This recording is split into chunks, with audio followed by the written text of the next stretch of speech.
Es diseñador de sonido y compositor, con gran experiencia en videojuegos y audiovisuales.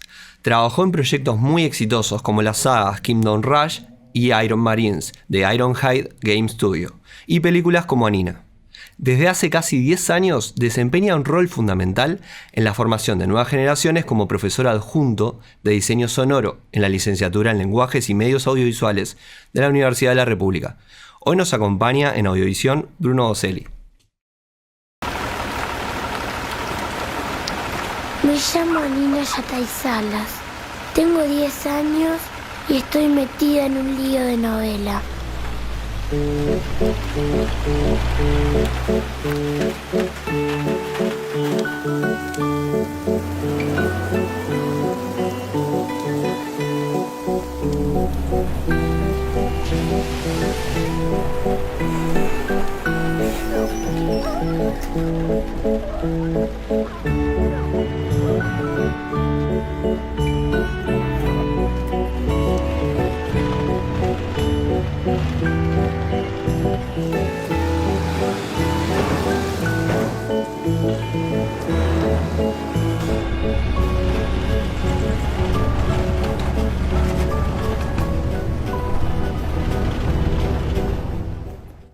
Bueno, muchas gracias, la verdad, por la invitación.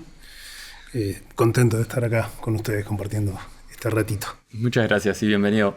Tenés mucha experiencia en composición musical y también en diseño de sonido. ¿En qué se diferencia en tu trabajo, en tu forma de trabajar, estas dos disciplinas? ¿Hay alguna que te resulte más fácil que la otra, que se te dé más naturalmente? Bueno, yo creo que ha ido virando y sigue haciéndolo por épocas, por proyectos.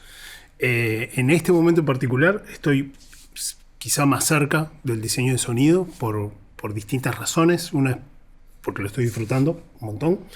Desde la etapa de concepción, la grabación de Foley, bueno, las cosas como son, la búsqueda de material online, librerías, exploración, todo eso lo disfruto mucho. Y recientemente estuve metiendo un poco una pata más en lo técnico, en la integración y todo eso. Entonces, en este momento, como el entusiasmo me tira un poco para ahí. Pero no dejo tampoco de componer, eso me entusiasma. Cuando compongo me afilo y pienso que quiero tirar para acá. Pero lo cierto es que también los proyectos en los que estoy, un poco por búsquedas mías y otro poco por las contingencias, digamos, me han llevado más al diseño de sonido. ¿Tu formación había iniciado como músico originalmente? Sí, yo formación académica formal en música no tengo. Sí estudié desde muy joven instrumentos, después estudié orquestación, no sé, armonía, contrapunto, pero lo hice como piano acompañamiento, o sea, cosas que se acercan bastante a los programas, digamos, académicos, pero nunca tuve una formación estrictamente formal, digamos. Entonces, eso me lleva a tener como una relación un poco más desorganizada con la música. Pero de todas maneras lo disfruto mucho. En cuanto al diseño de sonido, sí, me formé más en distintas instituciones, algunas acá en locales y otras en Argentina. Pero bueno, por ahí va la mano. El primer trabajo que hice como de aproximación a esto, los dos, quizá más importantes, son en música y no en diseño de sonido. ¿Y qué te parece fundamental para alguien que quiere trabajar en música, en diseño de sonido, capaz que más específicamente para videojuegos? ¿Qué te parece fundamental que aprenda, sea en instituciones formales o sea por su cuenta, tutoriales de YouTube o lo que fuera? ¿Qué conocimientos debería tener? Bueno, es verdad que hay algunos conocimientos quizá de carácter más técnico que con los que te tenés que familiarizar. Sobre todo estoy pensando en lenguajes interactivos, porque en lenguajes lineales, vos ya sabés, las cosas funcionan un poco más como la composición de una obra tradicional. Pero en lenguajes interactivos es otro mundo completamente. Entonces, saber por lo menos un poco de cómo se compone la arquitectura de un proyecto interactivo es importante tanto en música como en diseño de sonido. Pero al margen de eso, desde una perspectiva quizá más estética, a mí lo que me parece importante es mantener cierta permeabilidad, digamos, a diferentes visiones estéticas, a diferentes universos, digamos, llamémosle de género o plásticos, ¿no? Quiero decir, para llevarlo a algo bien concreto, capaz que vos venías de un palo de no sé, el tango y la música balcánica y te llega un proyecto que es sinfónico y vos decís, no, yo si no es acústico y MIDI no, y si no tenés como la capacidad de hacer esa gimnasia de adentrarte en terrenos que de repente no son tu palo, y me parece que te la complicás un poco. Quizá más acá todavía en este medio nuestro, rioplatense, que es re chiquito, entonces me parece que hay que encontrar la manera de, o sea, no solo de ser permeable, sino de disfrutarlo mucho, ¿no? De encontrar belleza en este género que de repente hiciste todo un estudio para comprenderlo. No sé, pienso si te toca hip hop o mismo reggaetón o algo que hasta ese momento vos no habías investigado. Encontrar por dónde está, dónde vos podés encontrar una manera de conectar con eso y disfrutarlo genuinamente y hacer un aporte. No sé si me explico, pero como ser abierto a... Porque de última nosotros, cuando hacemos esto, ya sea trabajo para cine, series, teatro, videojuegos, lo que hacemos es escuchar toda una propuesta que viene o desde el director o desde el game designer y eso, y tenemos que hablar ese idioma, ¿no? No vamos a venir nosotros yo qué sé, a Islandia a decir yo hablo en italiano, ¿no? Tenemos que tratar de conjugar ahí. Entonces eso me parece importante, como mantener una actitud permeable así. Buenísimo. Y pasando ahora a la educación más formal que trabajás en la Universidad de la República, y bueno, y también conoces, imagino, los otros programas de formación que hay, tanto de audiovisuales como de desarrollo de videojuegos. La carrera en la que trabajás tiene ambos aspectos que enseña. ¿Te parece que se le da en esas carreras, en carreras como esa, el espacio al audio que podríamos decir amerita, tanto para el desarrollo de la formación de los desarrolladores y de los cineastas, como la de las personas que a lo mejor pueden estar interesadas en sonido, que esos planes de estudios contemplan las especificidades y necesidades de la disciplina, o que a lo mejor se requiere otro hincapié en planes de estudio para trabajar eso de forma más apropiada? Me va a costar responder esta pregunta y si soy honesto voy a ser antipático y voy a elegir eso.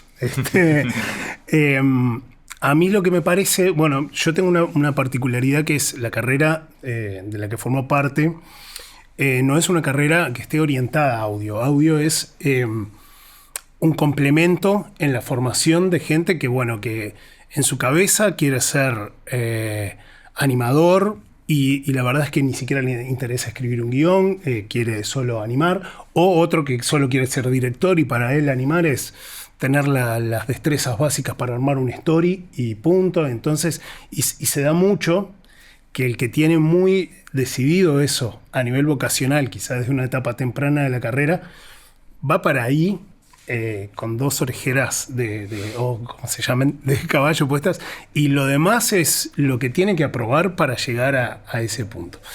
Y bueno, y sonido es por excelencia la carrera que cae fuera de ese espectro, digamos, vocacional. Entonces, a mí me parece que quizá vos, Gonzalo, que trabajás en una carrera que es estrictamente ligada a lo sonoro, la tenés un poco más, digamos, más fácil a nivel vocacional, porque están yendo porque los mueve la materia sonora. En cambio acá, a veces la materia sonora cae como un complemento que quisieran no tener. Entonces, yendo de nuevo a la respuesta, para no irme muy por las ramas, que no puedo evitar, como verán, desde la institución sí tienen un lugar preponderante. Incluso este año se hicieron cambios muy relevantes en la carrera. Una es que se incluyó sonido en el segundo año. El primer año en la facultad nuestra licenciatura en particular, es un año de sensibilización, que es decir, ellos ahí van a decidir si van a hacer cine, animación, videojuegos, entonces se trata más de sensibilizar y de presentar las trayectorias. Pero este año por primera vez incluyó sonido en segundo, es decir, que ya desde el arranque de la carrera tienen sonido, en tercero y en cuarto, que antes eran semestrales, ahora son anuales, entonces se le está dando un rol más importante. Yo tengo idea de, esta es una respuesta muy nerd, pero vos la vas a conocer, tengo idea de introducir WISE por primera vez en la carrera, que sería, no sé si se hace en otra orientación a nivel de educación pública acá en Uruguay. Vamos a ver cómo sale, es primera experiencia. Pero desde la institución, digamos, desde el orgánico, sí se le da preponderancia.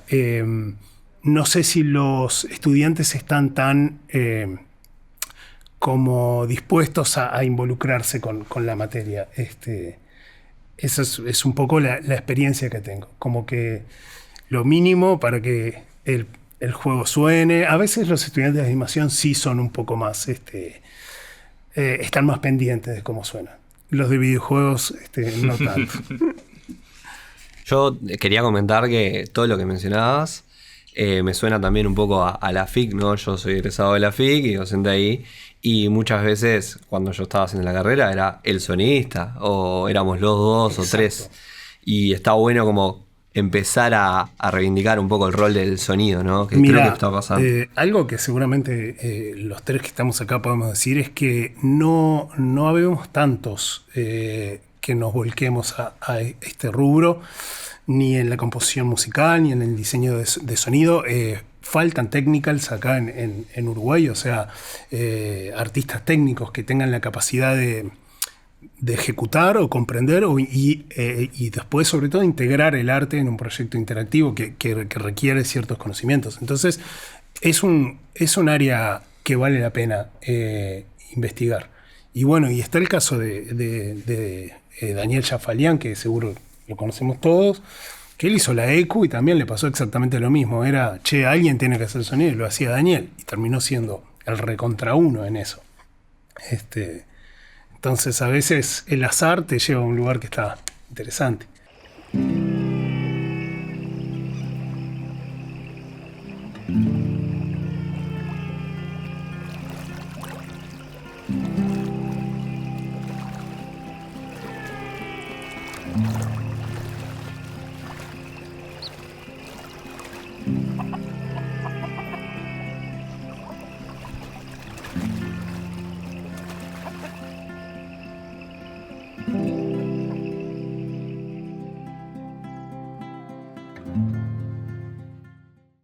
Cuando empezaste a estudiar música, no sé a qué edad fue, ahora puedes contar, pero ¿pensabas en la posibilidad de trabajar en videojuegos, en cine, o te imaginabas más tocando en vivo, con una banda?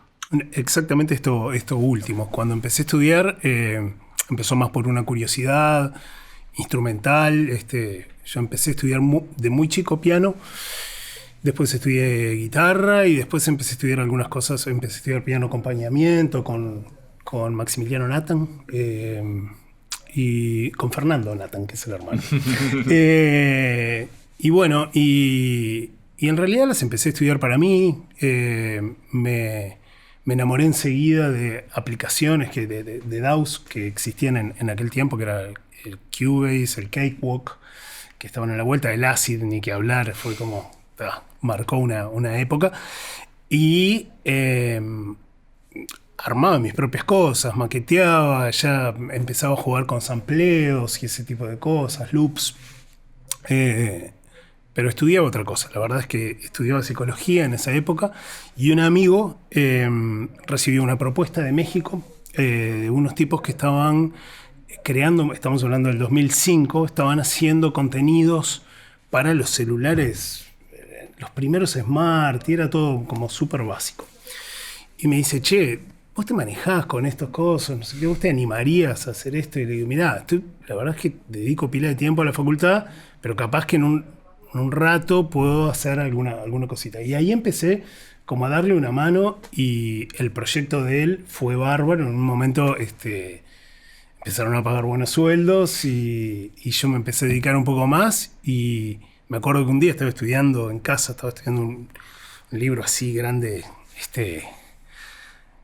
era pesado como, no sé, como un ladrillo de psicología evolutiva y había estado maqueteando algo, tenía colgado unos instrumentos, los micrófonos y dije, qué raro que esté dedicando tanto tiempo a esto cuando lo que me gusta está ahí.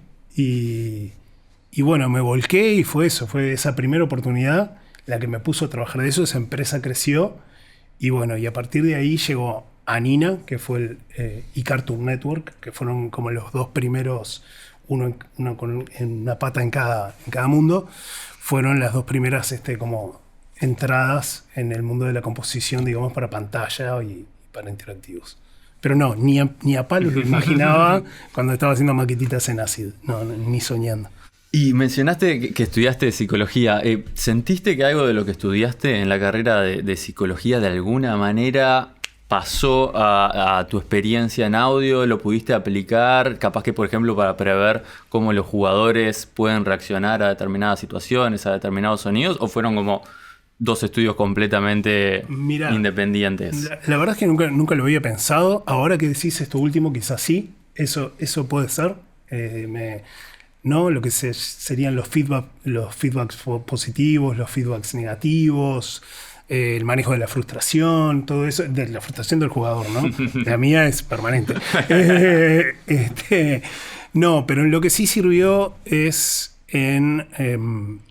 y esto vos seguro que lo sabés muy bien, vos también, el manejo de los métodos de estudio, de la dedicación, de la disciplina, que es esencial. Algo que no le voy a vender a nadie es que esto lo haces como por vocación. O sea, si te vas a meter en esto, hay horas de estudio del instrumento, bueno, depende de para dónde te tires, pero si te tiras para lo técnico, hay horas. Si te tiras para lo estrictamente compositivo también, exige una práctica y como un compromiso que se mantiene, digamos. Una actualización también. Y habías mencionado hace poco los primeros proyectos que tuviste. ¿Sentís que en tu carrera hubo un proyecto que de alguna manera fue el que te abrió las puertas? Porque la gente en general que quiere trabajar en audio le cuesta mucho como conseguir los primeros proyectos y darse a conocer. Y a veces se da como esa situación de que la pegás con algo y sí, empiezas a ver que las cosas pasan. Yo creo que yo sí tuve esa suerte.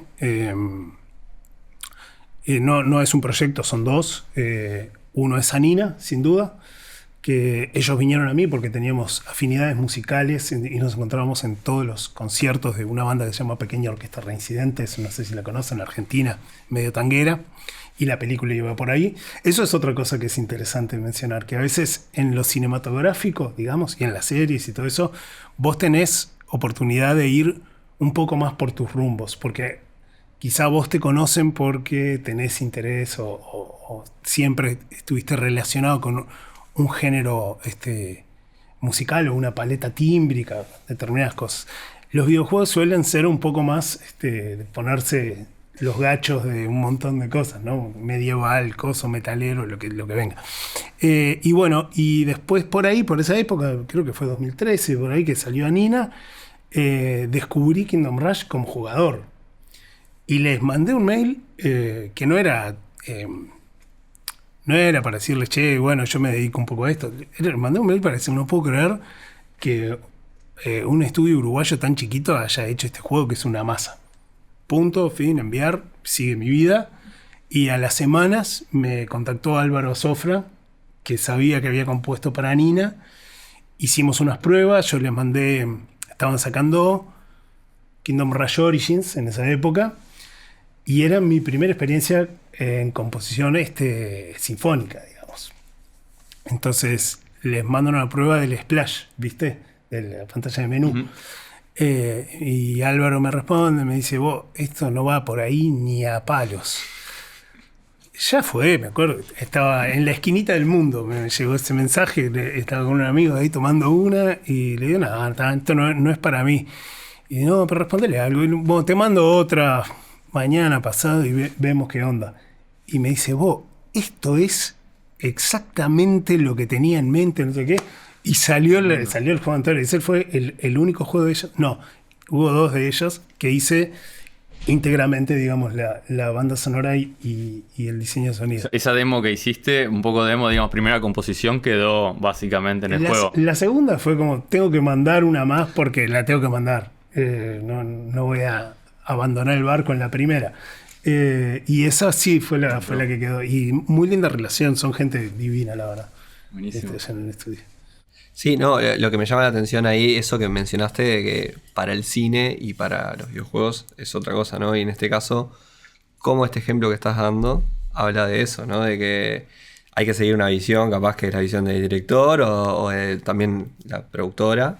Y bueno, le supiste pegar ahí sin tener mucha fe, capaz, ¿no? Sí, y quizá habiendo hecho un estudio de género no lo suficientemente profundo, ¿no? Eso es importante. Ver bien cómo se conducen las voces en ciertos géneros, qué modos se usan, ¿no? Capaz que yo me lo había tomado un poco a la ligera, era muy pibe, 24 años. Me llama la atención también lo que vos mencionabas, ¿no? De cómo se funcionan diferentes el cine y los videojuegos. Y en ese caso vos cuando le mandaste, que fue como una mezcla pensando como si fuera cine, ¿no? La grabación de la pantalla y te manda el audio. No. Yo eso sí lo hice. Primero me involucré, bueno, cómo funciona la música en un videojuego, qué herramientas vamos a tener para implementar, porque cada lenguaje tiene sus potencialidades y sus limitaciones. Y eso sí lo había investigado un poquito. Y después funcionó.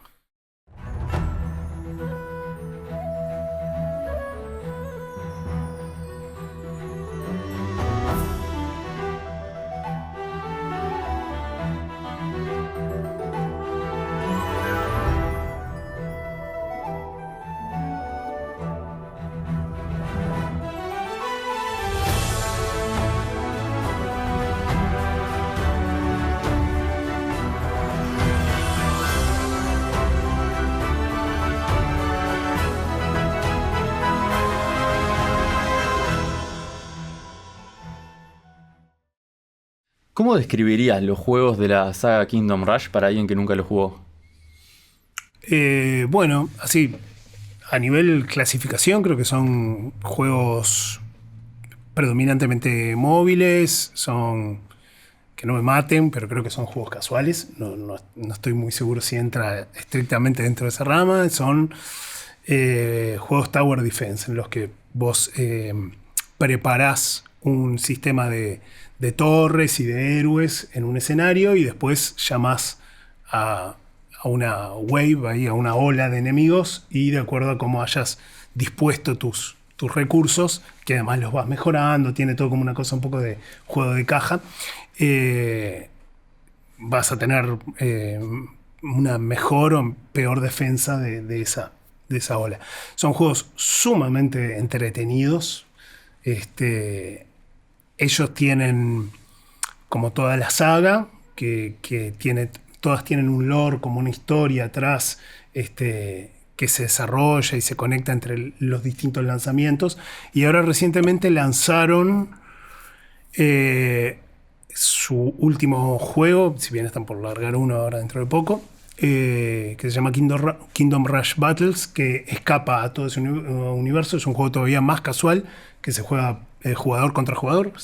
Vos te unís y de repente nos cruzamos, y tenemos un nivel parecido como un elo de ajedrez, nos cruzamos y jugamos una partida.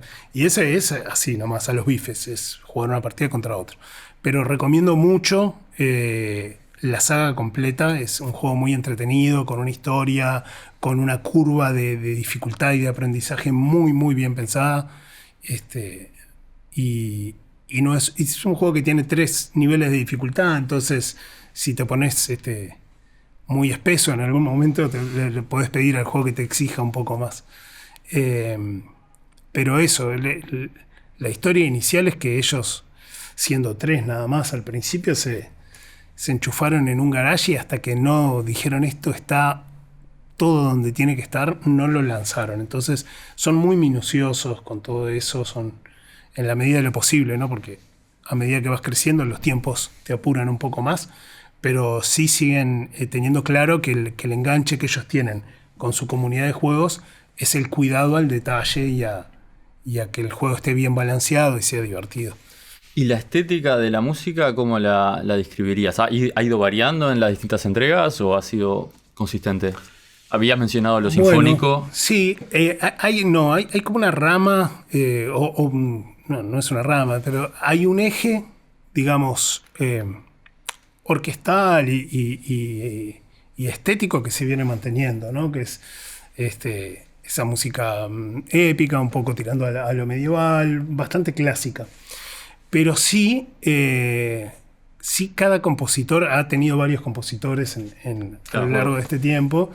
Le ha puesto su impronta. Yo cuando yo compuse para Origins, Iron Marines, y no me acuerdo, creo que alguno más. Y yo siempre le busqué, yo qué sé, en donde, en el lugar menos esperado, grababa un trino de mandolina o un arreglo de bandoneón medio para apoyar los bajos, pero me sacaba las ganas de que yo creer que eso podía tener un aire un poco mediterráneo, un poco tanguero, aunque no lo escuchara nadie, para ellos era un timbre más entre yo qué sé, la sección de metales. Y en el que lo noté un poquito más fue hace unos años, compuso algunas bandas Nacho González, que está estudiando creo que ahora ya no está estudiando nada, pero está ya en Estados Unidos. Es un compositor muy bueno y él sí tiene una pata muy puesta en la música nacional, en el tango, no sé, ha tocado contrasante, tiene una formación muy por ahí y queda más claro. En sus composiciones queda un poco más claro cuando hace esos guiños, digamos, con firuletes tangueros y ese tipo de cosas. Y en el diseño sonoro también tiene una estética para vos el juego, la serie de los juegos, y cada juego buscas darle un giro estético distinto. Sí, un poco sí, pero también respetando muchas veces los personajes se revisitan. Entonces, para mí es imposible acordarme de un personaje del 2013 en un lanzamiento de ahora. Tengo que ir a buscar, a ver si no sé, el timbre de un determinado, no sé, una bestia, un dinosaurio, cosa, era de alguna manera particular o era bien genérico. Y sí, eso lo trato de mantener, toda esa paleta a lo largo del tiempo. Y bueno, y después tiene una cosa, tiene una complejidad el juego, que es que tenemos establecido un límite de voces como para optimizar el rendimiento del juego, que es bastante bajo. Entonces yo tengo que tratar que los sonidos sean cortos, porque si hago un sonido que tiene un tail muy largo, va a estar bastante tiempo comiendo canales. Entonces tengo que elegirlos bien. Y otra cosa que hicimos fue separar como grupos de sonidos en 5 capas de prioridad. Entonces, si hay sonidos que son de prioridad 1, esos sonidos mientras estén sonando van a anular el resto de las capas, y así la 4 con la 3, la 3 con la 2, etc. De esas cuestiones de implementación te encargas vos, usan middleware de audio, los hace un programador en Unity o en el motor que usan, digo. Sí, primero las implementa un programador, después usamos como un lenguaje intermedio o una plataforma intermedia que se llama Xcode, que nos permite como a todos acceder a eso en los parámetros más simples, no le rompemos todo el código a alguien. Y después nos manejamos a través de un documento donde yo pido las características de implementación que debería tener cada asset, o cómo se deberían crossfadear o una fase de un sonido con otra. Y en general son locos súper solventes y todo se puede resolver. Si no se puede resolver, me avisan y tenemos que repensar una estrategia, o hacer todo un one shot, un archivo que sea un solo sonido, y es más difícil de clavar los tiempos, y si ellos quieren cambiar después los tiempos de una animación, tenemos que volver para atrás. Pero esas cosas creo que son el lugar común de todas las personas que trabajan en videojuegos, ¿no? Dicen que es iterar. O sea, cambiar. Y ahora estabas comentando del último juego, de un nuevo juego que se viene y demás. Cuando trabajás en un nuevo juego de la serie, ¿cómo arranca el trabajo? ¿Tenés una conversación con el director? ¿Empiezan a pensar ideas de por dónde va el juego, por dónde puede ir la música? ¿Te pasan referencias visuales? Claro, hay una primera etapa que corre por atrás mío, que es cuando ellos están como escribiendo y haciendo concepto y todo eso. Yo no me entero mucho. Pero después ellos llegan a un documento muy rudimentario en el que se explica, bueno, qué es lo que pasa, qué no sé qué. Y ahí me mandan el primer PDF, que es, en general es muy abierto, es una presentación. Entonces está bueno, porque ahí ya podés empezar a ver por dónde vas a agarrar eso. Y a partir de ahí, como le comentaba hoy, ellos se manejan en 3 equipos y es bien distinta la manera de trabajar. Cada equipo tiene un product manager y cada uno tiene su impronta. Yo no voy a dar nombres, pero hay un equipo en particular, viste, que esa gente que hace todo prolijo, todo, y que a vos te da la sensación de afuera que nunca están apurados. Por adentro vos sabés que todo se está prendiendo fuego, pero a vos te llega todo en el momento que te tiene que llegar, ¿no? Así que está, pero esa es un poco la manera. Un primer documento que es una cosa más bien vaga y después un documento muy concreto con un desglose evento por evento, con una descripción, con lo que le llamamos Duking Priority, que es como la prioridad de sonidos que matan a otros sonidos, y a laburar.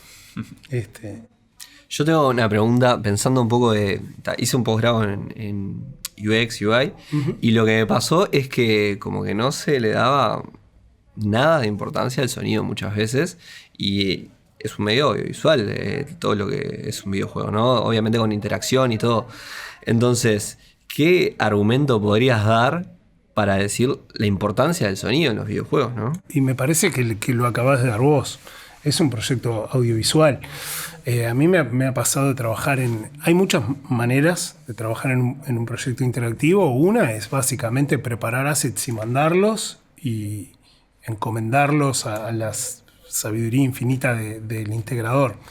Y me ha pasado de probar esos juegos y que esté todo fuera de sincro y todo a cualquier nivel, porque vos tenés como 2 formas de hacer una premezcla. Lo ideal es acceder a la mezcla, por ejemplo, en Xcode, que es súper simple, es como un Wise llevado a casi texto, ¿no? Pero vos tenés ahí el volumen, tenés una cosa que se llama lag en frames, que es que si ves que un sonido está fuera de sincro, lo podés ir corriendo. Entonces tenés acceso a la mezcla, tenés acceso a los timings, al tiempo de crossfades, a unos elementos básicos que te permiten poner un poco, ¿no?, el sonido en su lugar.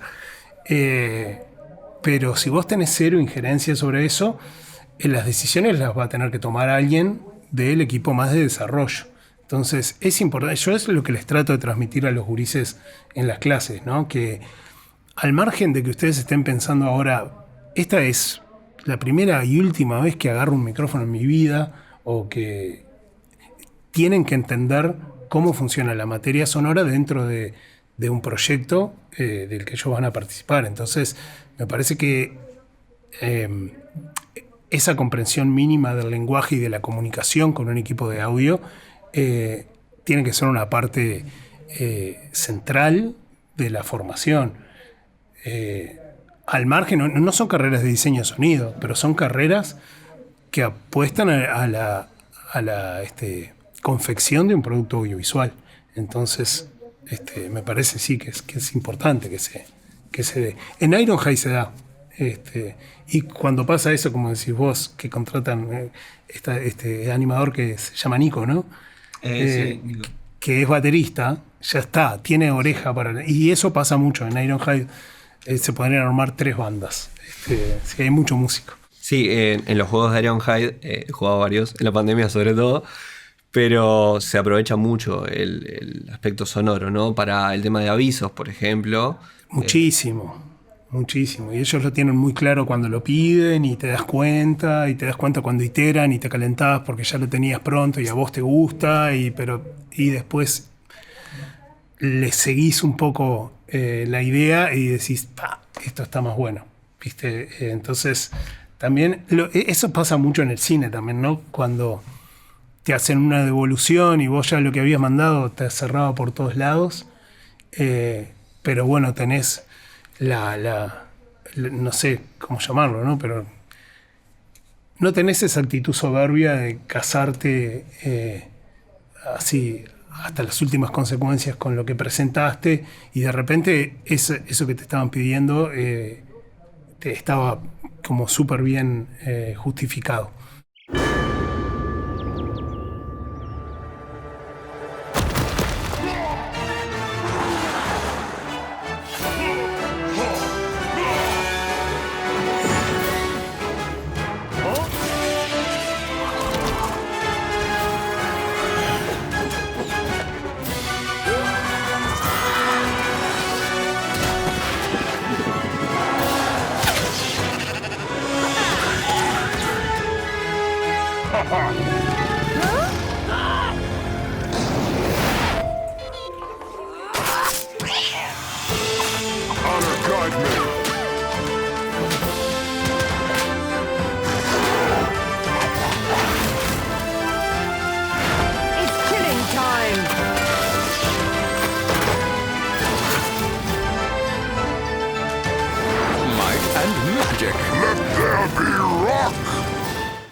Para alguien que quisiera aprender un poco, ¿no?, sobre tu disciplina, ¿qué podrías recomendarle en cuanto a recursos? ¿Por dónde empezar? Bueno, hay un montón. Yo la verdad, un poco por mi generación, ¿no? Yo no soy muy activo en las redes. No tengo sitio web. Tenía uno y lo di de baja porque dije, tener esto así, como lleno de telarañas, es mejor que no tenerlo. Entonces, por ejemplo, hay un Discord que está muy interesante para la gente que use Discord, que es la ABA. ¿Cómo se deletrea? Audio de videojuegos. Audio Argentina. para videojuegos Argentina. Que es alucinante, es una comunidad que está integrada por locos realmente grosos, hay que decir, respecto de nuestros hermanos, que yo no sé si es una cuestión de el volumen de gente que son, pero se produce mucho más videojuegos allá y se le da mucho más bola al audio. Entonces, hay tipos verdaderamente grosos que están muy metidos con herramientas como Wise y como Fmod, y bueno, desarrollaron Godot, que es un lenguaje muy potente, digamos, para desarrollo de videojuegos, y la comunidad allá está muy integrada y es muy generosa. Entonces, si tenés Discord y tenés ganas de dedicarle un tiempo, haces una pregunta y alguien te va a salir a responder, te va a mandar links. Incluso hay un cuento que me hicieron, no sé hasta dónde es verdad, pero vieron que el encargado de sonido de Ubisoft Canadá ahora es argentino. Y que alguien tiró una duda, ¿alguien sabe cómo hacer esto? Que me pasa cuando paso de una zona a la otra, la transición, no sé qué, y de la nada, ¡pum!, llega un mensaje y dice, loco, sí, eso lo haces así, así, así. Y así, como apareció, se fue, obviamente. Gracias. Se había ido. Pero apareció ese tipo, ¿viste? El encargado de audio de Ubisoft, y respondió en ABA. Entonces, ese es un lindo recurso. Después está Gang, que tampoco, si me preguntás las siglas, no me acuerdo. Game Audio Network. Exacto. Que también es una especie de como conglomerado de artículos, foros de preguntas y respuestas, sugerencias, recursos. También de repente aparece un paquete de sonidos que está fenomenal. Una entrevista a alguien que sacó un juego que suena que no puedes creer. A Sound Effect, que no sé si lo conoces, es un lindo hub como de librerías de sonido, pero también tiene una sección de publicación de newsletters que están increíbles. De repente, yo una vez fui a buscar unos sonidos de gallinas para un trabajo y estaban publicando una entrevista a los locos que hicieron el diseño de sonido de Stranger Things. Estaba así, ¿viste? Y la encontré porque fui a buscar unos sonidos de unas gallinas. Entonces, esa que parece ser una librería, no es solo una librería, también tiene una buena parte de prensa. Bueno, y después lo otro que recomendaría, en un plano más nerd, una es aprender Unity, orientado a audio, ¿no? Podés poner todo cubitos y esferitas, pero aprender a integrar audio ahí no es tan difícil, y te da una idea de por dónde va a tener que pasar el programador cuando vos le digas, vos mirá, acá te mando estas cosas, integralas. Entonces, saber cómo funcionan las cosas de aquel lado de la integración, y aprender Wise o Fmod si querés. Pero Wise es un middle, es una herramienta que al margen de que la vayas a usar para integrar concretamente en un proyecto, no sé si a vos te parece lo mismo. A mí me da una idea muy clara de cómo quiero que se integre, ¿no? Bueno, esto va a llevar estos milisegundos de aleatoriedad. Acá yo pensé que, no sé, hacer una aleatoriedad de pitch estaba bueno y resulta que no, y me di cuenta probándolo ahí. Entonces, me sirve también como campo de pruebas. Sí, las certificaciones de Wise, los como tutoriales que tienen ellos como manuales son súper completos. Ahora justo le hicieron varios cambios a Wise y los están como actualizando. Sí. Pero la verdad es que aprendés mucho de audio para videojuegos haciendo esos tutoriales que son como para el funcionamiento de un programa específico. Exacto. Pero que esas cosas se pueden aplicar a cualquier programa. A cualquier programa, y sobre todo entendés la arquitectura atrás del sonido para videojuegos. Al margen, ya te digo, de que es gratis, ¿no? Eso hay que decirlo.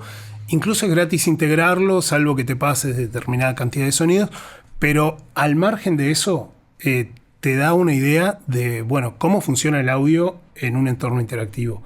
Entonces, aunque vos no lo hagas, está bueno tenerlo a mano y integrar los sonidos. Por ejemplo, yo tengo un personaje que cuando camina, un set de 6 pisadas se reproducen a una velocidad, y cuando corre se van a reproducir a otra velocidad, y capaz que suben un poquito de pitch, o capaz que grabo otro, y ya lo integrás ahí, de una manera re visual, ¿viste? Que no vas a tener que aprender C++ para escribir eso. Entonces te das cuenta si funciona o no funciona. Entonces creo que está bueno. Y además te termina embalando, porque te sentís ahí un poco de la NASA por poca plata. Cero plata. Excelente. Demasiado material, por suerte, hay, así que... Pero lo de la ABA está buenísimo. Capaz que le responde a alguien de Ubisoft. Audiovisión está buenísimo, porque está bueno que estas cosas estén empezando a pasar acá. Que empiece a haber espacios que hablan de esto, que hablan de composición para pantalla, me parece fundamental. El apellido del programa podría ser La venganza de los sonistas o algo así. O La reivindicación, en realidad. Y ya lo mencionaste, pero capaz que, aparte de las redes sociales, dijiste que no estás muy activo, pero ¿hay algún lado que puedan encontrar tu trabajo? En este momento no, lo tengo re como un debe. Ya vieron, es decadente. Los links que les mandé son a YouTube, porque no los tengo en otro lado, los tengo en discos, ¿no? En discos duros, y siempre estoy por recopilarlos. Trato de mantener el LinkedIn, digamos, con el último proyecto que participé. Si lo miran ahora van a ver que no es el último en el que participé, pero lo trato de mantener actualizado. Y bueno, IMDb, que ahora incluye videojuegos, se mantiene bastante actualizado. Entonces, si mirás ahí, está lo último que he hecho. Bien, entonces que vayan por ahí, por LinkedIn y IMDb. Pero no por voluntad mía, sino porque solo sucede. Pero tengo pensado, si tienen alguna recomendación, no sé, Bandcamp está bueno.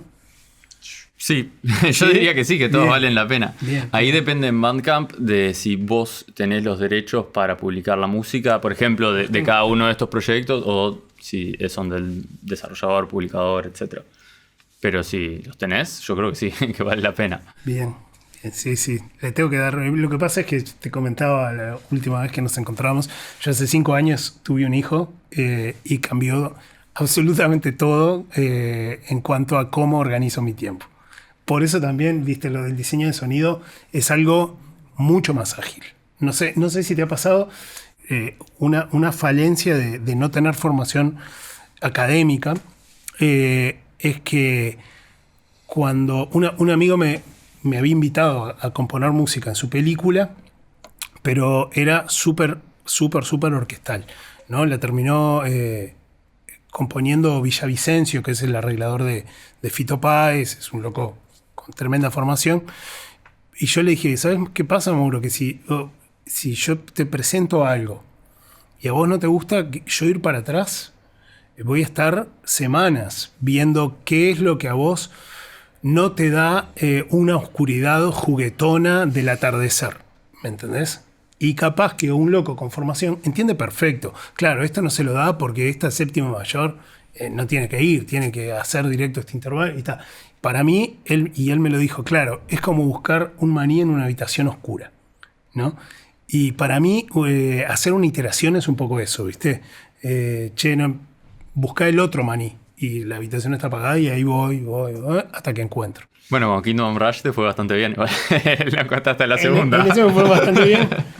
Mi amor, te amo, Frank, pero no estaba Frank. Claro. Y me llevó 2 semanitas armar lo otro, porque viste que a vos te dicen, LOL, podemos hacer un poco más intenso. Y hacer más intenso no es subir la perilla de lo intenso. Claro. Es decir, acá las maderas le están aportando demasiada dulzura, entonces voy a tener que apoyarme más en los metales y en sonidos más staccato y de repente que la percusión esté más adelante. Y son todo cambios que a veces te llevan a lo arreglístico. Y vos ya tenías hasta el máster, capaz. No sé, ¿no te pasa? Tal cual. No sabés cuánto va a durar el proceso de una composición. Algunas son mucho más rápidas y fáciles de lo que podés pensar y otras te llevan 1000 iteraciones. Exacto. Pero y está bueno intentar hacerlas porque en realidad, en general, es como decís vos, después terminás entendiendo que tienen razón. Digamos.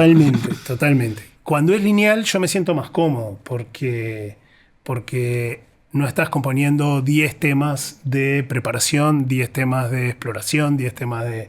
En lineal es esta escena. Entonces, si te piden un cambio, esa escena, bueno, va del 2.21 al 3.50.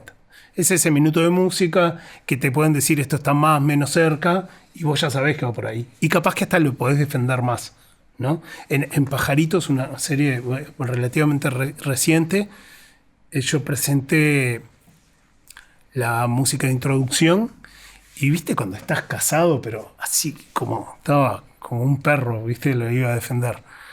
Y no, ellos no agarraban y yo la pateé para adelante y la serie salió con esa música.